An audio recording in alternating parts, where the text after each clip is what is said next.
মিনির কাছ থেকে খবর পায় সাহেব এখনো নিত্যার সাথে দেখা করতে আসে, কিন্তু এখন তার আর অতটা খারাপ লাগে না। দেখতে দেখতে 2 বছর কেটে যায়।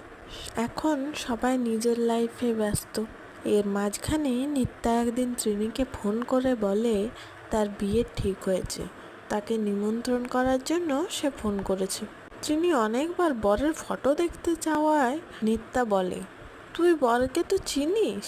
ত্রিনি উত্তর কি সেটা আন্দাজ করেই জিজ্ঞেস করে, কে বলতো?